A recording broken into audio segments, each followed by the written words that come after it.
Hi everyone, this is Marco from bn-games.com here with another episode of 1-on-1 Scale. Today we're taking a look at the 2014 Legacy Dragonzord. This is the 2014 re-release that falls in line with the Legacy toy line.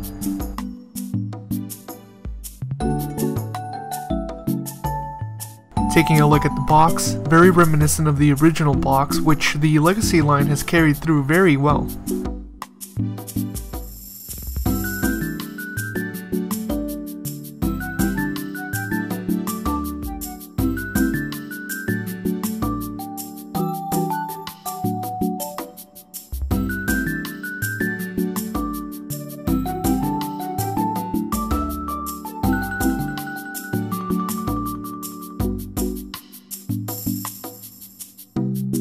And now with it unboxed, we see the contents of the box itself, starting out with the instruction manual, which is very useful for this guy.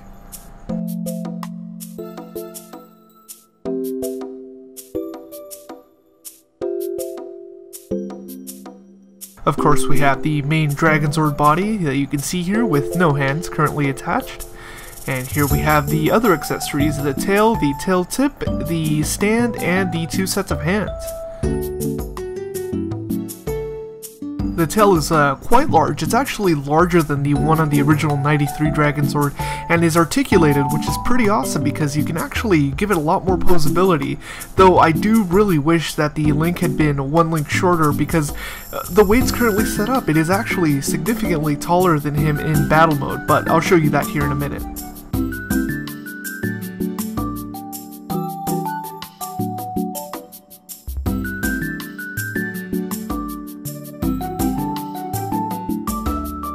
And here we have the tail tip, which is completely removable with the exception of the tip itself, which is also not pointed like the version is on the 93 Dragonzord. Here we have the stand for the Dragonzord's tail in its battle mode. Unfortunately, there's also a bit of a problem with this one. I don't know if it's just mine or all of them, but it actually doesn't balance very well. I'll show you that towards the end. And here we have Dragonzord itself. From here on, I'm basically just going to show a few shots of it just so you can admire the details of the figure itself.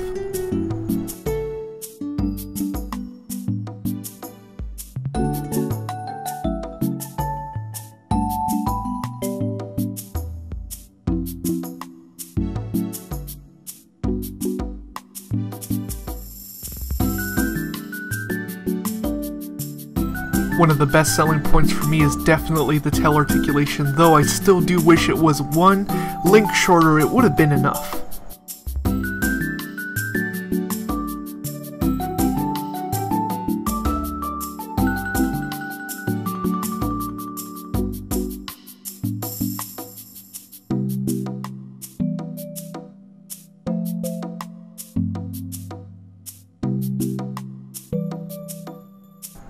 Here we have the Zord builder pegs, which are still present on the Legacy line.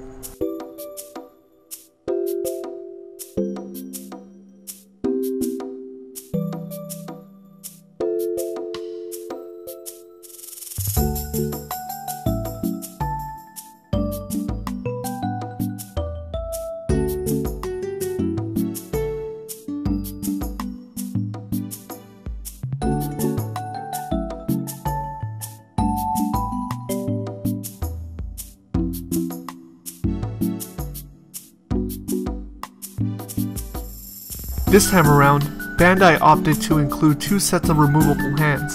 The standard hands, which are close to what was represented in the 93 version as seen here.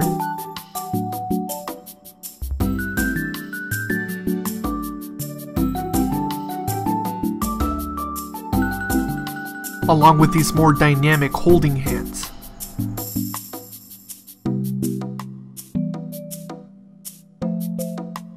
The Legacy version also has much more flexibility and maneuverability and posability as well.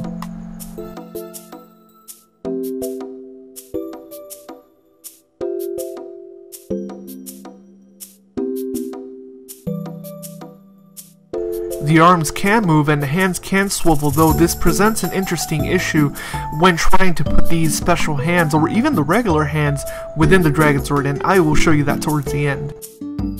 Now let's combine it with the Legacy Megazord.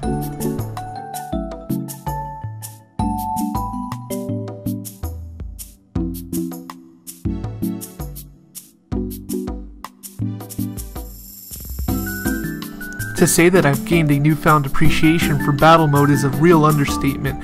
I love the way that this looks. The articulation, everything works on it in battle mode, and I much prefer it than the Dragonzord standalone mode, which, while still good, I do have some issues with.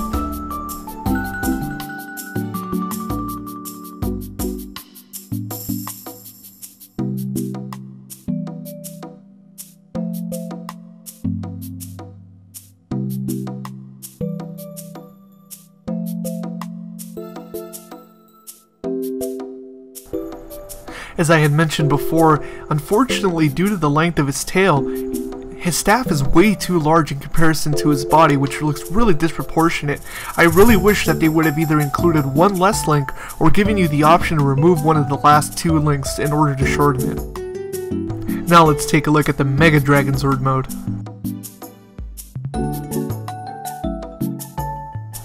While still impressive, I really am disappointed with the fact that it comes together way too loosely due to the connection at the neck. Onto my complaints, the biggest one that I have is this loose connection with the center part of his body. It allows you to really rattle it and move it around, which is really bad. Additionally, while easy to fix, his horn is actually crooked on mine due to the material they used. Because of the way his hands are designed, you can never really get them completely inside of his body like you could with the 93 version. You end up having to remove them in order for you to get the best fit. Like I had said before, my stand is actually imbalanced, and I'm not sure if it's just mine or everyone's.